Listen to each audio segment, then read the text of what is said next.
Olá, Lari. Olá, Bela. Boa noite. Boa Tudo noite a bem? todos. Boa noite. Então, me dê só notícias aí de como é que tá a minha iluminação, como é que tá para você. Baixa só um pouquinho o celular Só um pouquinho? para centralizar mais o rosto. Tá certo.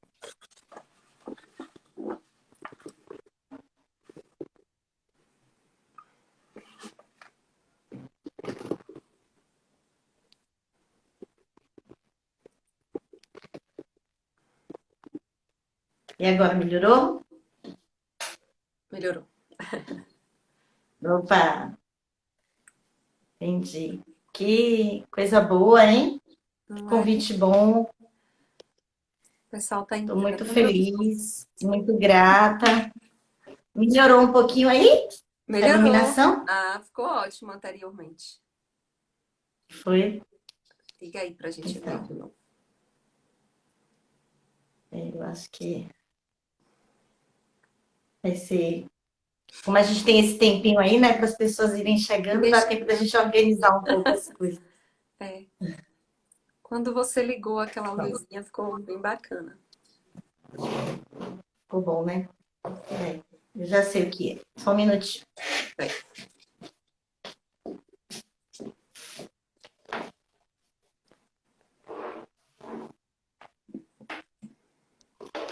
Boa noite, Anaíle. Olá, boa noite. Boa noite, Mai.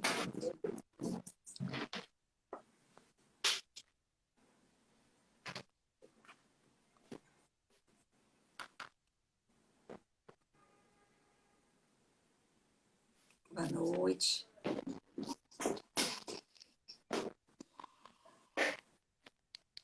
Agora sim.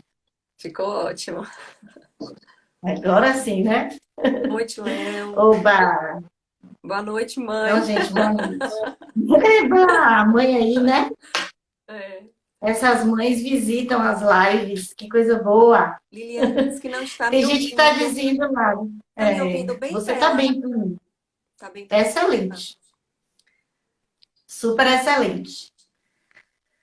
Super bem mesmo. Boa noite, Alcione. Boa noite, Ana. Vi que pro Ana já tá aí, já deu as boas-vindas, né? Sim. A um monte de gente, coisa boa. Boa noite, Dani. Eba, obrigada a você, Ana, por me convidar, por confiar tremendamente no que eu tenho para falar aqui. Enfim, Ah, saiu e voltou. Ficou ok. Tranquilo. Áudio ok. Obrigada. Obrigada pelo retorno. ótimo, né? Então, não sei como é que você costuma fazer, Lari, mas normalmente eu dou 5 minutinhos nas lives, né? Para que as pessoas possam. Eu chamo de um tempo gentil, para que as pessoas possam chegar Vamos fazer e se isso. acomodarem aí. Dá mais 2 minutinhos para a gente iniciar. Boa noite, Celina. Hum.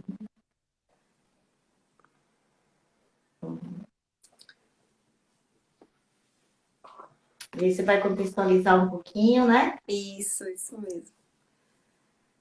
Vamos aguardando, pessoal. Só mais um minutinho, o pessoal chegar para a gente iniciar o nosso encontro. Para mim, tá tudo bem, tudo ótimo. Aqui.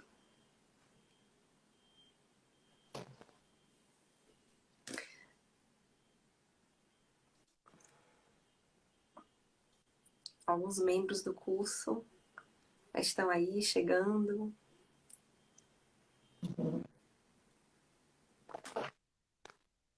Boa noite.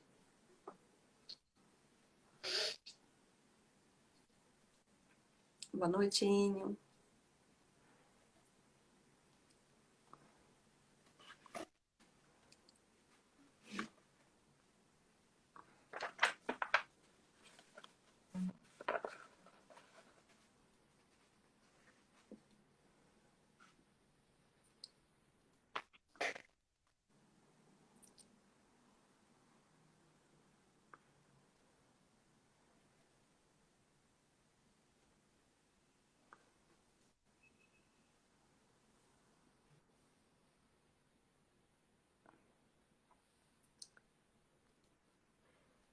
Então, eu vou dar início. Boa noite a todos e todas.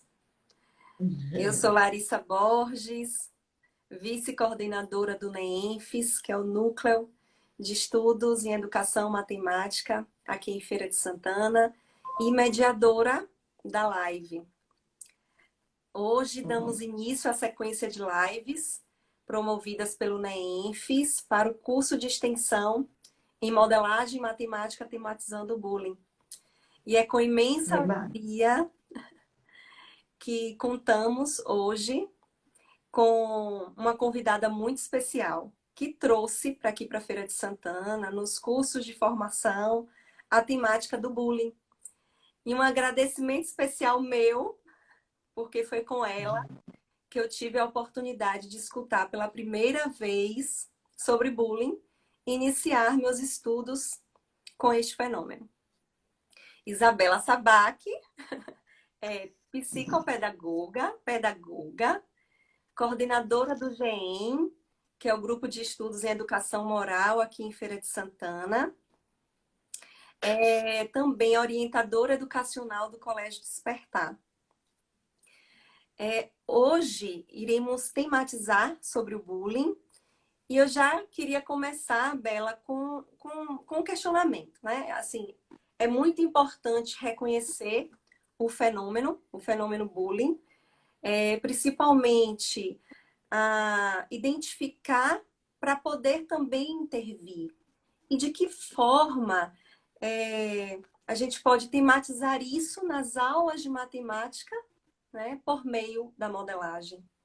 Como é que você acha que a gente pode conseguir fazer esse diálogo? Epa! Primeiro eu queria, assim, agradecer a oportunidade por estar falando nesse perfil ao qual representa aí o grupo NEENFES, né?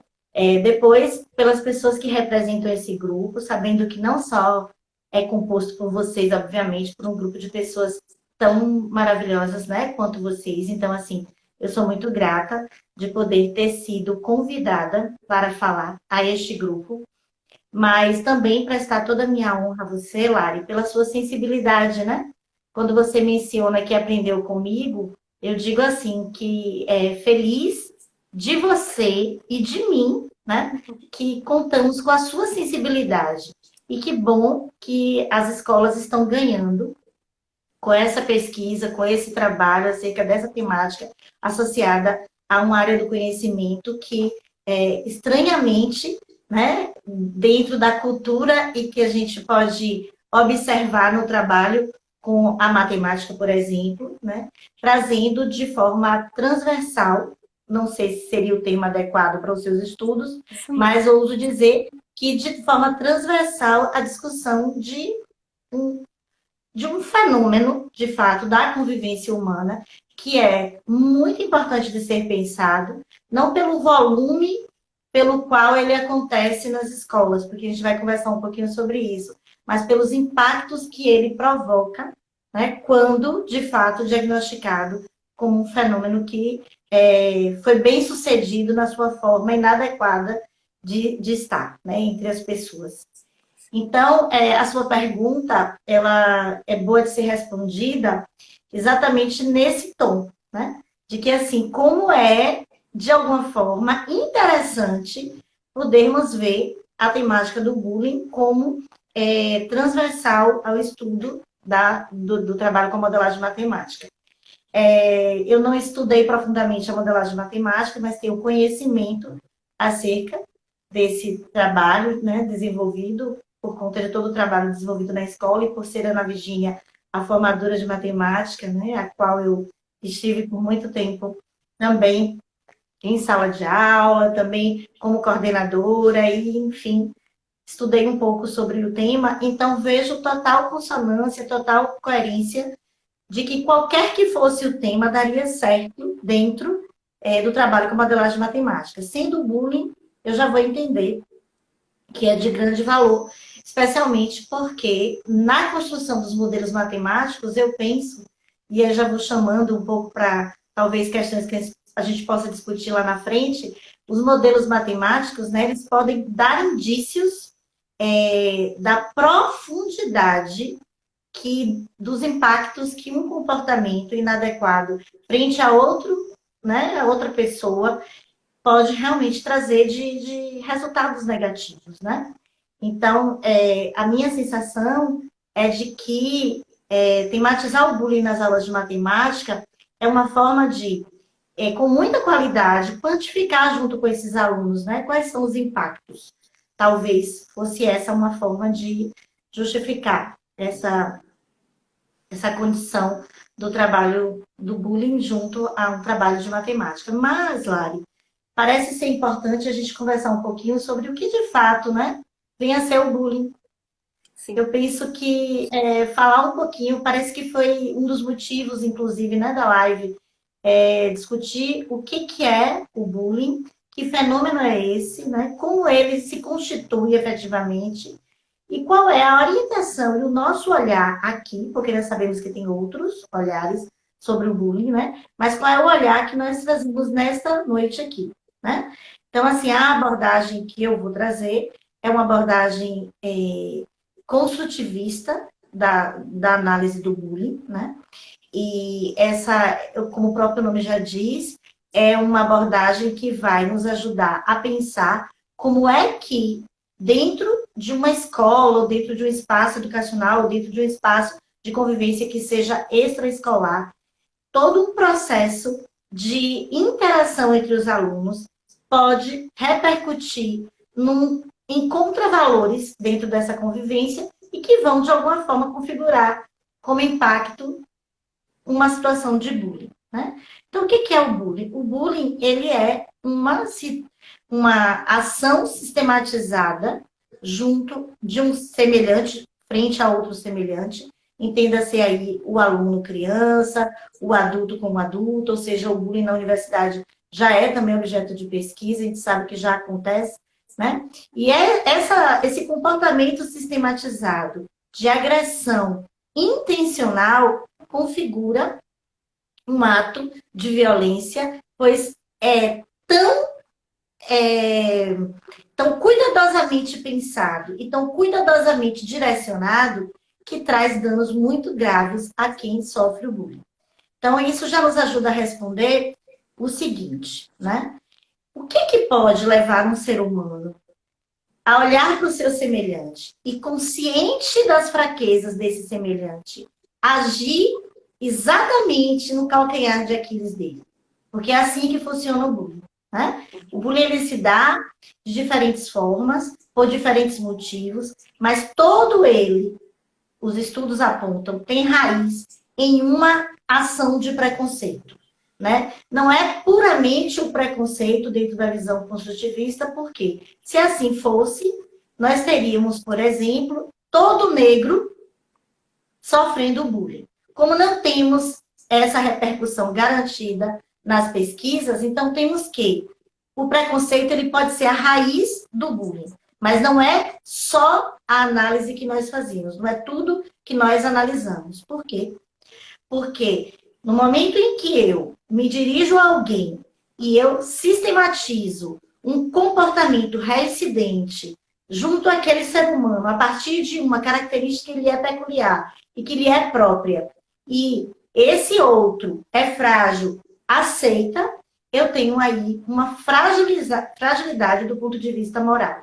Ou seja, na minha hierarquia de valores, eu não consigo priorizar o que eu chamaria de respeito ao outro, respeito à intimidade do outro, respeito à condição do outro, né? Então, a falta de respeito junto a alguém que apresenta uma característica própria e que talvez o autor do bullying ele consiga perceber que é um ponto fraco, que é o calcanhar de Aquiles dele, né?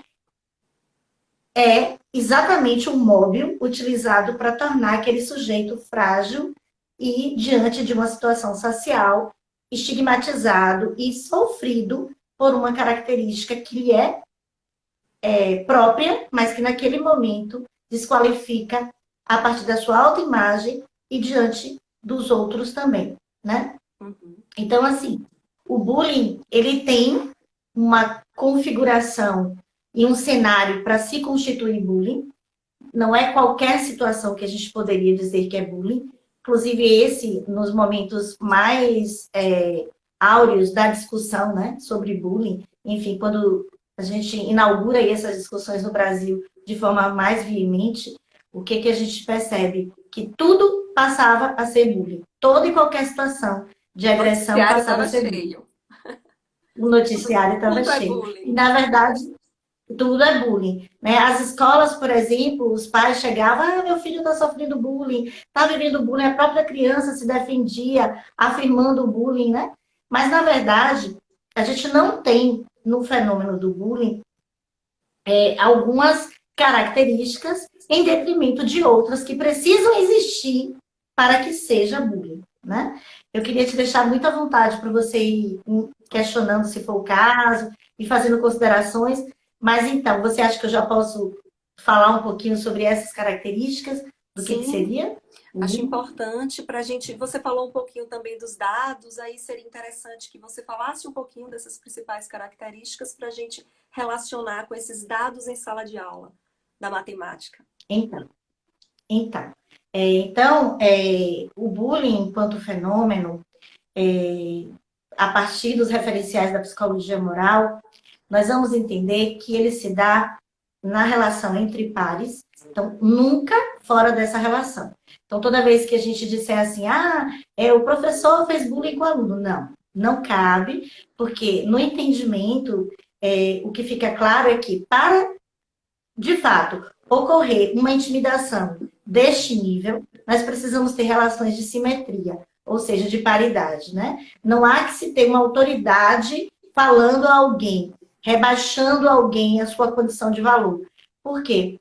Porque esse alguém que tenha uma relação de autoridade assimétrica, ele normalmente ele já desenvolve uma forma de outorgar sobre aquele sujeito que já é algo inerente a essa relação.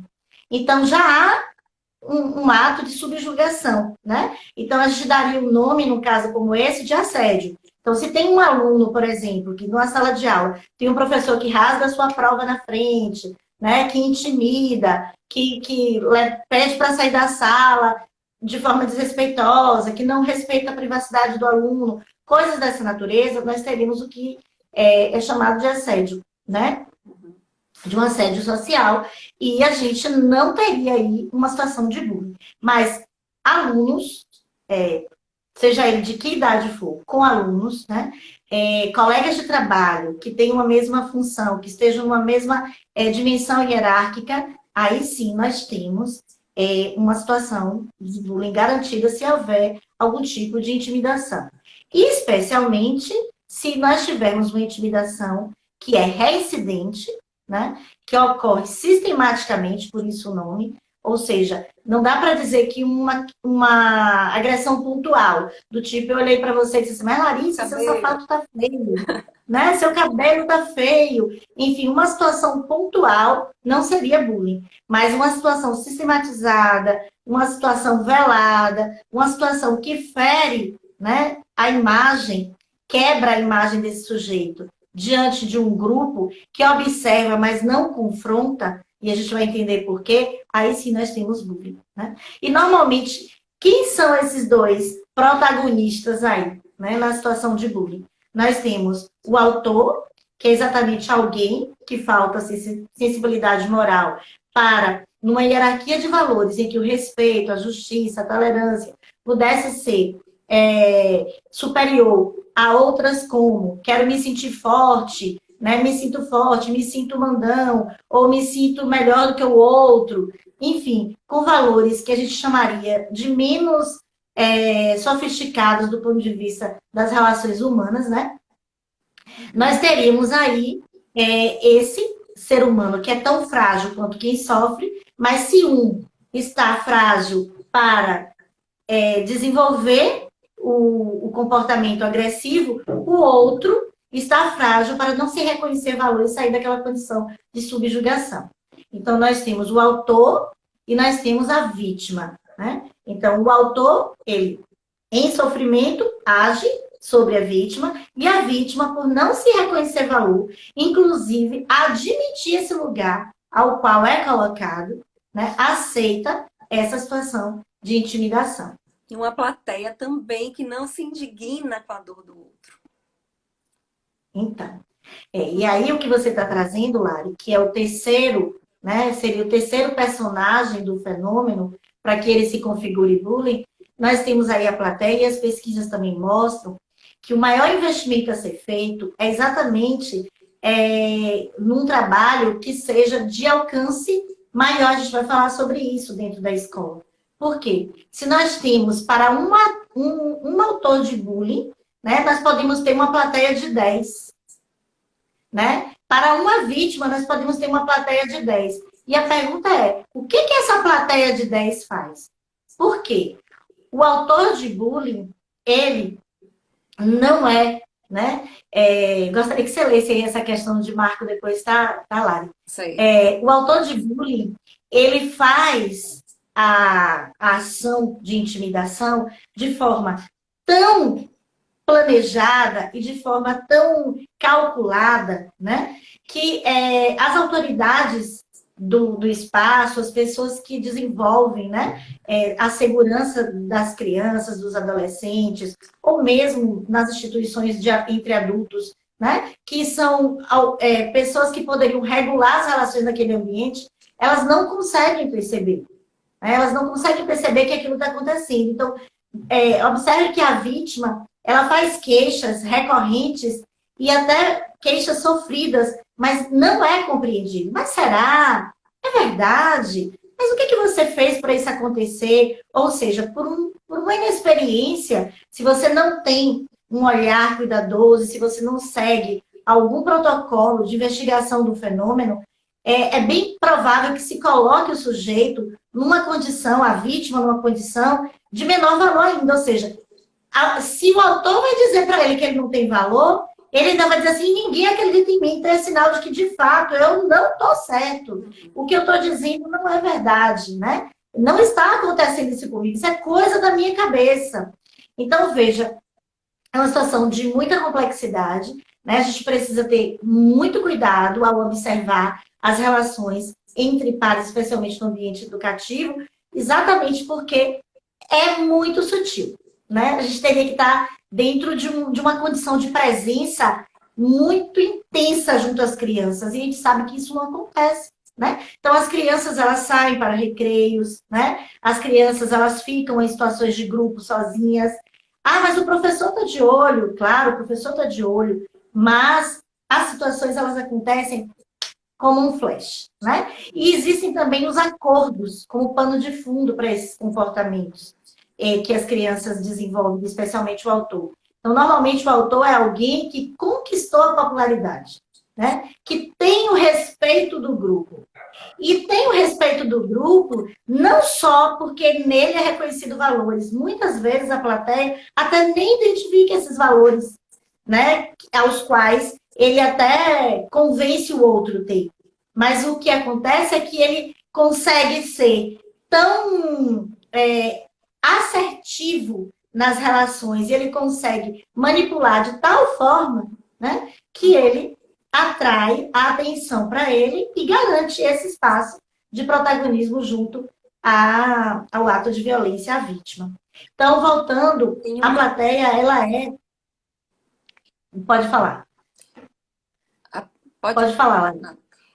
Tem uma pergunta aqui, que no momento que você diferenciou o preconceito, o assédio, a intimidação, aí a pergunta vem, por que há casos em que é racismo, mas a pessoa nomeia como bullying?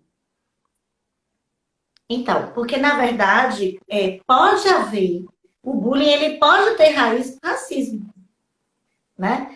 Então, assim, dentro da abordagem que eu estou trazendo aqui, eu estou falando de o que seria uma tolerância? O que seria ser tolerante com alguém com a cor diferente da minha? Seria alguém que percebe a diversidade e que, numa relação humana, essas diferenças não interrompem um código de ética de que nós nos respeitamos assim como somos, né? Então, isso é do campo moral, certo? Agora, o que que seria o racismo? O racismo seria um preconceito, né? Um preconceito que se instala acerca desse outro, que existe com as suas características. Então, eu posso ter um preconceito e não conviver. Então, eu não assegurei um fenômeno de bullying aí. Eu tenho alguém ao qual eu me distanciei. Agora, se eu uso essa condição, né, de cor e eu me mantenho nessa relação, desrespeitando esse sujeito, se eu persisto nessa forma de agressão, se eu utilizo essa característica de forma persistente e intimidando em toda e qualquer situação a qual eu esteja com esse outro que é meu semelhante, aí eu tenho um bullying, né? Sim. Então, não dá para a gente descartar que o preconceito não foi uma interface, mas não é ele que sustenta o fenômeno do bullying dentro da abordagem que eu estou trazendo aqui. Sim, dentro da abordagem que eu trago aqui, a sensibilidade moral seria a capacidade de sentir pelo outro tal qual, né, o outro sente. Ou seja, eu não tenho nenhuma razão para desrespeitar esse outro na sua diferença, né? Mas isso porque na minha hierarquia de valores existe uma preponderância a valores de natureza moral. Ou seja, eu não tenho uma convivência apenas de ser amistoso com o outro na forma dele ser. De ser apenas condescendente com as características do outro, sem me meter em situações, por exemplo, de confronto ao que eu não gosto, não quero conviver, mas respeito, né? Então, assim, dentro da moralidade humana, a condição do semelhante, ela é tal qual séria quanto é a minha na relação com essa pessoa, ou seja, é o conceito de empatia. Eu sinto exatamente como o outro sente. Eu percebo o outro exatamente como eu me percebo, né? Porque há uma sensibilidade para compreender nessa relação as dimensões humanas que envolvem esse contato, esse encontro de convivência com o outro. Não sei se eu respondi. Então, agora, as abordagens sociais, né, da sociologia, né, ela vai trazer a ideia do preconceito como muito forte, né? Inclusive, vale ressaltar que a gente tem muito mais fenômenos de preconceito do que fenômenos de bullying, né? Então, assim, dados recentes, né, numa escuta que eu fiz, a gente tem aí, proporcionalmente a um grupo, de 15 a 19% de casos de bullying dentro da escola. Né? Então, a gente não tem muitos casos de bullying diagnosticados dentro da escola. E a pergunta que se faz é, então, para que tanto investimento? Por que tanto investimento em um fenômeno que não é tão presente assim, né? Porque os danos são gravíssimos. Então, por exemplo, quando eu tenho uma criança, quando eu tenho um adolescente que foi vítima de bullying e que sai da escola com essa situação não resolvida e que vê na escola um espaço de injustiça, onde ele não foi escutado, ele não foi percebido, ele não foi ajudado, ele volta e mata todos.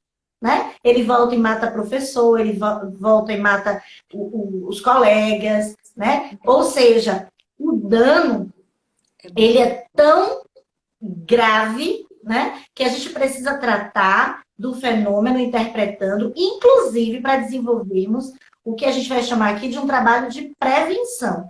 Então, se estuda o bullying não para combater uma quantidade enorme de bullying, mas para prevenir o bullying, né? Essa é a ideia. E aí é onde o trabalho de vocês me chama bastante atenção, né? Porque, veja, se a gente falou aqui no início que a plateia ela precisa receber atenção, porque essa plateia é quem vai, de alguma forma, trabalhar a favor da intimidação do fenômeno na escola, porque não vai conceber, porque vai gritar, porque vai chegar lá pedindo silêncio, né, dizendo assim, professora, não conte a ninguém, mas olha, está acontecendo isso e isso, né? Olha só, observa o que fulano está falando, fazendo com cicrano, né? Então, assim, aí esse trabalho, por exemplo, que vocês desenvolvem com a matemática, puxa vida, como que é legal? Por quê? Porque quando você traz a temática para uma aula de matemática, você está ancorando mais espaços para discutir o fenômeno.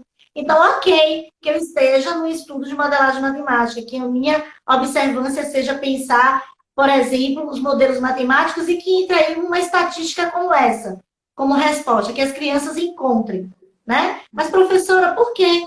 Né? A quantidade de bullying é muito pequena, nós encontramos isso, não tem muitos casos de bullying. Mas então, gente, o que a gente vai fazer com a interpretação desse dado, né?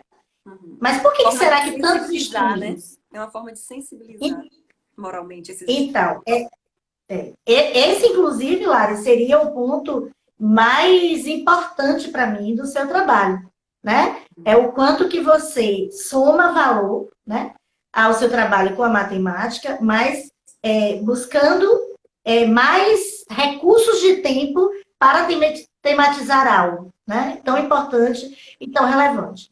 Mas, enfim, eu queria ainda dizer o seguinte sobre o que eu estou falando, né? Essa questão. Então, se a gente tem uma vítima de bullying para cada 10 agentes da plateia, o que é isso, né? O que justifica, por exemplo, a gente não ter esses meninos tão ativamente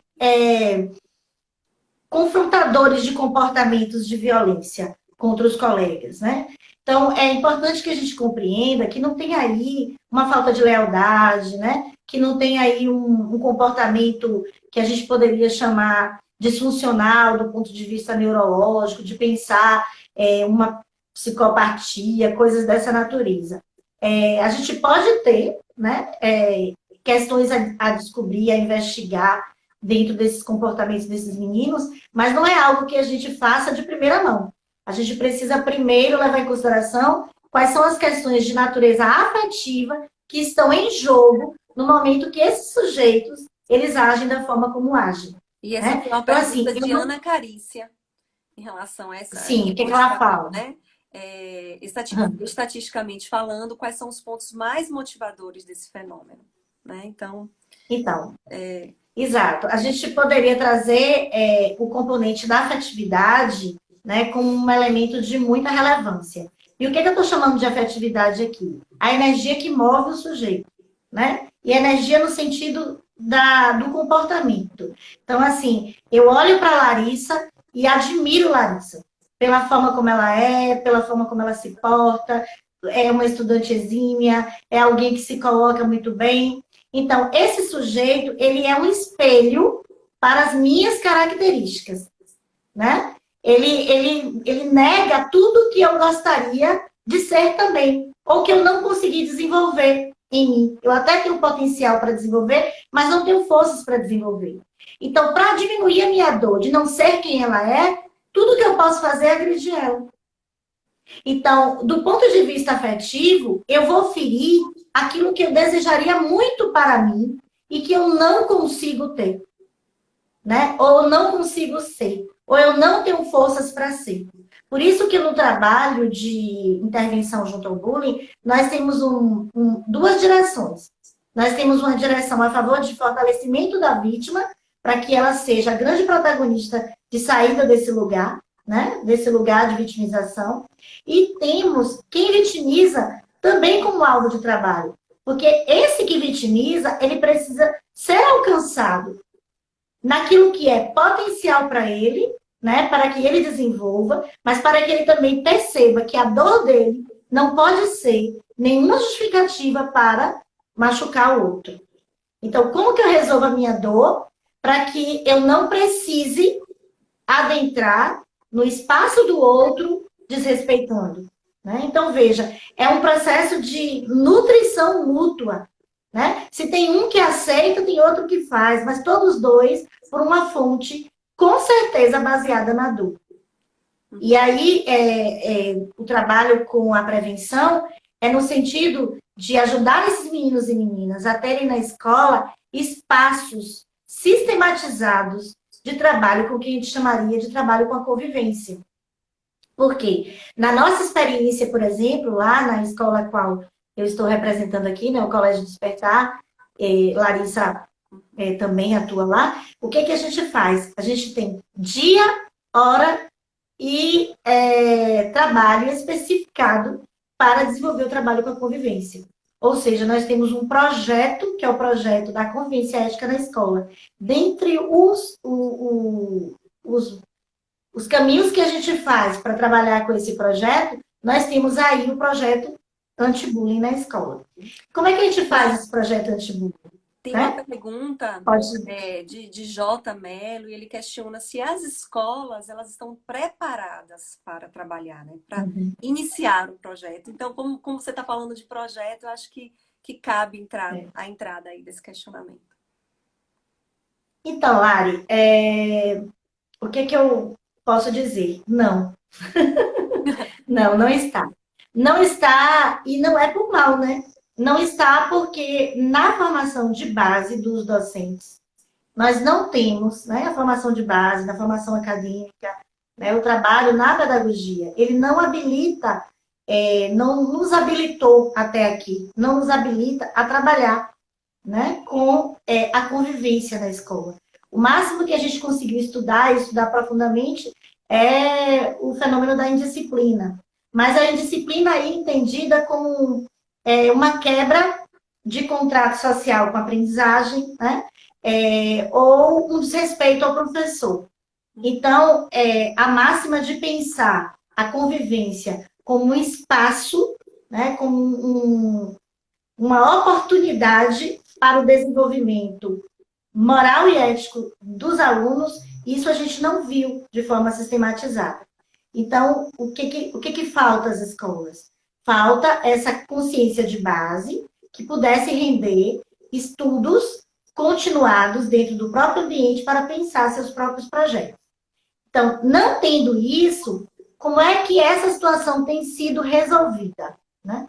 Então, eu hoje integro, por exemplo, o GPEM, o Grupo de Estudos e Pesquisas em Desenvolvimento Moral da Unicamp, né? Então, eu fui para lá desde 2012, estudo com os pesquisadores de lá e, baseado nesses estudos, a gente vai desenvolvendo um trabalho sistematizado na escola que já tinha no seu projeto político-pedagógico, vale ressaltar, indícios desse trabalho com a convivência, mas não tão estruturado da forma como as pesquisas foram apontando caminhos na sua forma mais recente, né? E então, nesse grupo, a gente conseguiu construir, né, ideias principais para habilitarmos a nossa equipe a ter um olhar sobre a convivência ética na escola como um trabalho a ser desenvolvido com dia e hora para acontecer, assim como qualquer outra disciplina, mas mais que isso, né, também olhar o conflito como oportunidade. Ou seja, a escola que acredita no trabalho da convivência, ela precisa considerar que o espaço social é um espaço de conflito na sua forma mais natural de emersão, né, de emergir, né, desculpa. E o que acontece é que lidar com esses conflitos como oportunidade passa a ser tão clarificado para os alunos que eles já conseguem responder aos protocolos que o próprio projeto define como intervenção. Então, por exemplo, as assembleias de classe, né? As assembleias de classe é um espaço sistematizado para trabalharmos as regras de convivência e as regras de funcionamento da escola. Então, é um espaço onde as crianças semanalmente têm a oportunidade de se colocar considerando os problemas que têm enfrentado, certo? Então, eles conseguem discutir os fenômenos da convivência nas suas diferentes formas de aparecer e conseguem fazer, inclusive, anúncios de riscos aos docentes, né? Quando estamos bastante atentos. E aí, talvez, identificar alguma situação de bullying, né? Sim. Inclusive nesses espaços. Enio tem uma pergunta também relacionada à família. Se tem como responsabilizar a família nessas ações, poderíamos, de certa forma, responsabilizar a falta de estrutura familiar em relação às ações por alguns estudantes em relação ao bullying. Então, assim, tem como responsabilizar a família por conta de ações de bullying na escola? Então, olha só, eu não tenho dúvida que há razão na base familiar, né? Assim, mas na estrutura do sujeito.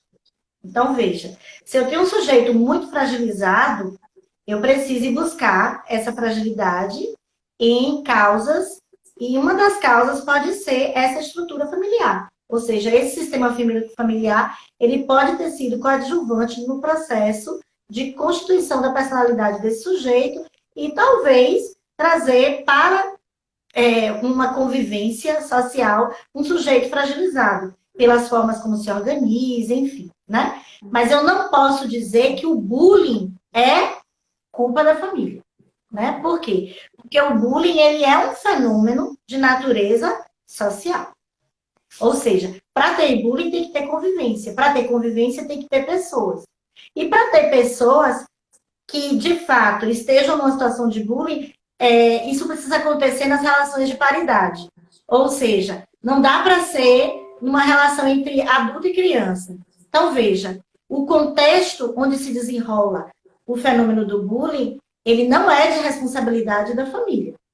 Agora, se a família pode fortalecer essa criança, ou esse adolescente, ou ajudar qualquer pessoa que esteja vivendo uma situação de intimidação sistematizada, aí é de outra natureza. Né? Seria assim, como a família pode ajudar? Essa seria a pergunta. Como a família pode ajudar uma criança que está sofrendo uma situação de bullying? Mas não responsabilizá-la por isso, de forma alguma. Né? Seria, pelo menos, eu não tenho dados de pesquisa que já afirmem, né, a família como coadjuvante das situações de bullying vividas pelas crianças, considerando esses tópicos que eu trouxe aqui, de que é um fenômeno de natureza social.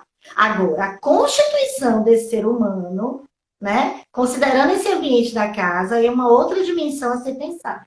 Né? Como a família, a criação, as relações de parentalidade podem ferir ou interferir na construção da personalidade desse ser humano, que é mais frágil ou menos frágil, aí é de outra natureza, né? E também, assim, vale ressaltar, né, Lari, que, assim, a gente sabe que os modelos parentais, eles são muito importantes. Então, assim, é aquilo que eu falei, aquele ser humano que chega lá na escola, aquele aluno que chega lá na escola com essa reivindicação da sua popularidade pela força e pela violência, é alguém que precisa se autoafirmar, né? Então, essa autoafirmação, ela vem da onde, né? Ela tem uma razão em que tipo de modelo, em que tipo de exemplo, a partir da construção de que relação parental. Aí seriam questões mais atrás para a gente pensar. Sim. Do ponto de vista, Lari, do fenômeno, você acha que a gente conseguiu, né, sistematizar qual é a estrutura do fenômeno, considerando que em termos de objetivo da live, o principal foi esse, discernir o fenômeno? Agora ainda fica mais um questionamento em relação a racismo e bullying, né? Então, tem outro questionamento que diz assim, em que medida conseguimos observar, diferenciar situações de racismo nas denúncias de bullying, que é justamente voltando à característica dela, as características do bullying. Exato. Então, assim, para entender bem essa pauta aí que foi colocada, a gente precisa entender de novo o que é bullying, né? Então, para ser bullying, vou fazer uma sistematizada novamente. Para ser bullying, a gente precisa ter os atores, né? A gente precisa ter plateia, a gente precisa ter vítima e a gente precisa ter agressor. Se não tiver esses três, a gente não configura o fenômeno. Do ponto de vista da análise, nós não temos um fenômeno de bullying. Uma outra condição é que só acontece entre pares. Então, o racismo ele pode se dar de criança para adulto, né? De adulto para criança, ou seja, eu não consigo ter garantidamente uma condição somente de racismo entre pares, por exemplo. Não é essa a questão, né, a ser analisada. Então, eu não posso incluir aí. Uma outra questão é que o racismo ele pode ser um ato pontual e não precisa ser recorrente. Mas, Isabela, então, mas se tem uma garota que sofre racismo de um coleguinha constantemente na escola, aí é bullying. Porque ele se apropriou de uma intolerância, né, de um comportamento racista, de uma característica desta colega, para intimidá-la a partir disto. E ele faz isso todos os dias. Ele faz isso sempre que ele puder, porque a intenção dele é ferir e diminuir o valor daquela colega, né? Então, aí eu tenho bullying. Então, veja, o racismo, ele pode ser a origem, mas ele não configura o bullying, certo? Ah, mas então, uma coisa é menos séria que a outra, não é isso que a gente está discutindo aqui, né? É desrespeitar pontualmente ou desrespeitar sistematicamente é grave? É. Nós não temos o direito de desrespeitar ninguém, né? E não considerarmos as diferenças das pessoas como algo que lhe é peculiar e que não cabe o confronto de forma desrespeitosa ou utilizado de forma inadequada.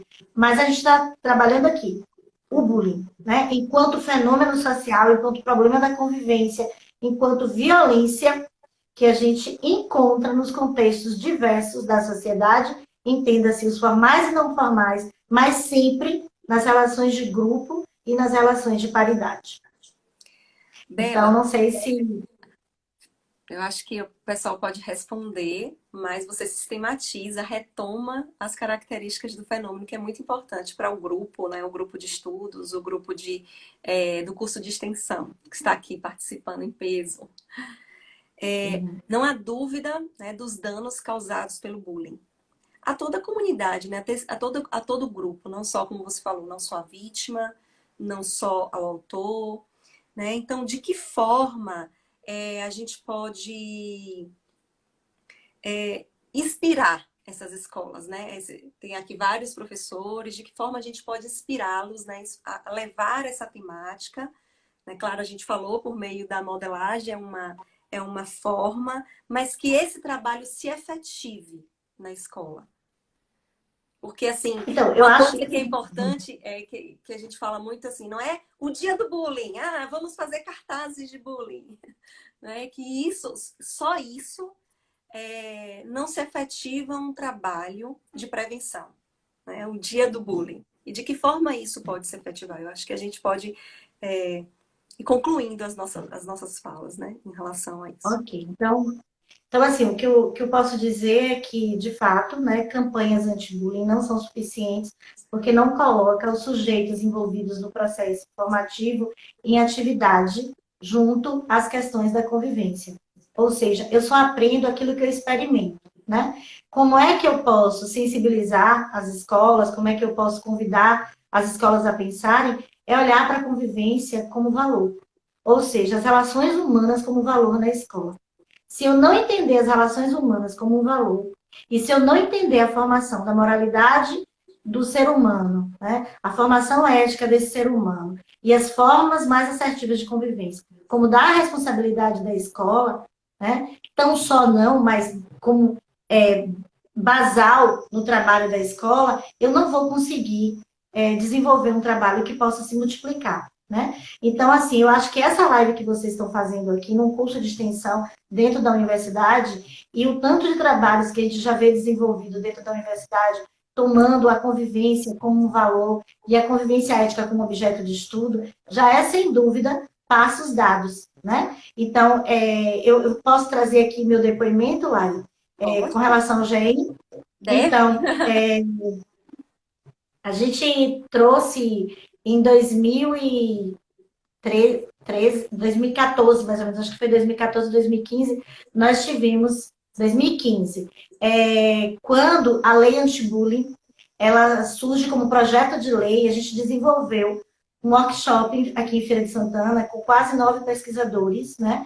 Nós fizemos um grande evento, e desse evento nasceu, na avaliação dos professores ali presentes, um pedido de que tivéssemos um espaço para estudo, né, do trabalho com a moralidade. E aí foi quando nasceu o GEM, que é o Grupo de Estudos, né, em Educação de Feira de Santana, Educação Moral em Feira de Santana. Então, nós somos hoje 18 escolas representadas, se não me falha a memória, e nós estamos lá como estudantes independentes desse objeto.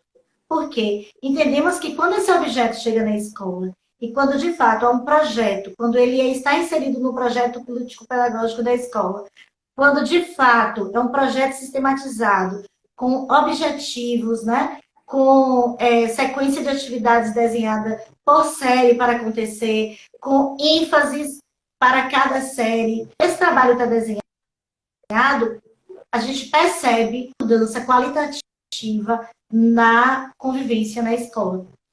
E aí, o que acontece é que, para que esse trabalho aconteça, a gente precisa sensibilizar a escola e pedir à escola uma oportunidade para falar desse objeto, né? Para deixar que esse objeto chegue aos ouvidos. Ou seja, é fazer provocações iniciais para que haja um interesse, e desse interesse, um estudo mais aprofundado por instituição, ou, quem sabe, e eu espero, sinceramente, que a gente alcance aí, né? Junto à universidade, uma disciplina no curso de pedagogia, ou mesmo a chegada, né, do grupo aí para a universidade, e conseguir sensibilizar mais professores para estarem habilitados a lidar com a questão do desenvolvimento humano desses alunos, a partir do viés da convivência ética na escola.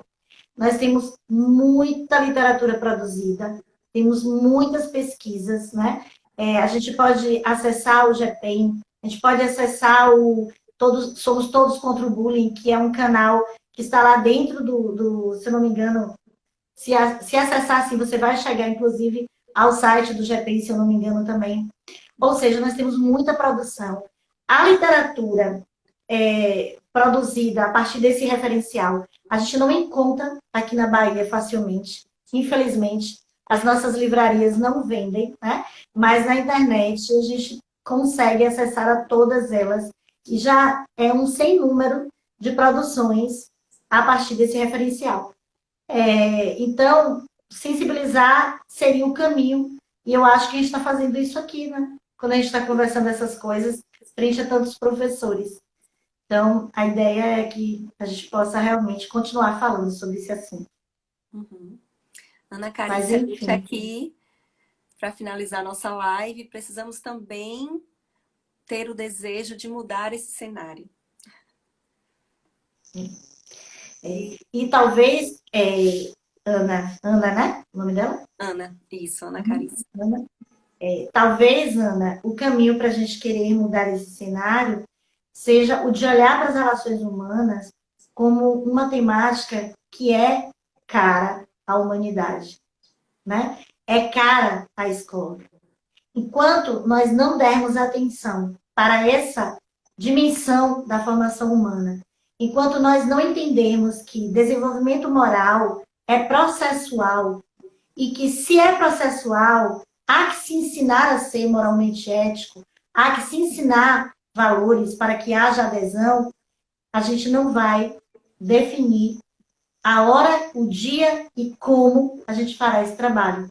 E aí a gente não tem formação humana nessa dimensão, né? Então, a mudança do cenário, ela é uma convocatória para nós humanos, né? Para que, de fato, nós professores entendamos a escola como um lugar de formação humana e que todo conhecimento produzido nela deve estar a favor das relações humanas. Se assim não for, não faz o menor sentido irmos à escola, né? Então, veja, aprender a matemática para ler o dado social, né? Para interpretar o dado social. Eu queria, Lari, terminar, não sei se tem aí uns 3 minutinhos, dá?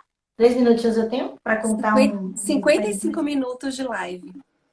Eita, então, 2 minutinhos para contar que numa das nossas atividades, né, lá na escola, nós fizemos um diagnóstico para levantarmos a incidência de comportamentos desrespeitosos entre os pares, né? E é um protocolo bem interessante, porque ele fala da recorrência, enfim. E aí tem vários itens, tem 12 itens, você conhece essa entrevista. E aí o que acontece? Que depois eu transformei os dados, né, em dados estatísticos. E aí o que aconteceu é que teve um item em uma determinada turma que só uma criança apontou como recorrente, que era assim, você é constantemente intimidado a dar o dinheiro do seu lanche. Teve uma questão assim, né, que chamou a atenção da gente, que apareceu. E uma outra foi, você tem vontade de voltar para a escola no outro dia? E aí me chamou muita atenção, porque esses foram bem pequenininhos, só apareceu um indicador. E a pergunta que eu fiz para os meninos, depois que a gente fez toda a análise quantitativa do gráfico, eu perguntei para eles, pessoal, agora vamos lá, a gente está falando de quê mesmo? A gente está falando de convivência, a gente está falando de relacionamento, a gente está falando de estar com o outro, de ver o outro bem. Então vamos aqui.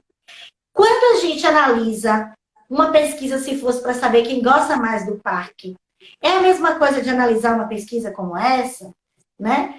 E aí a gente vai discutindo. Mas, por fim, a problematização que eu fiz foi o seguinte. Agora vejam, tem um dado aqui que é que bom que somente uma pessoa não volta, não tem vontade de voltar para a escola.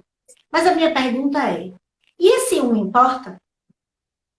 Né? Então, assim, o dado quantitativo, ele não é impactante para um volume, mas ele é impactante para dizer, tem alguém aqui na sala que não está bem, que está triste.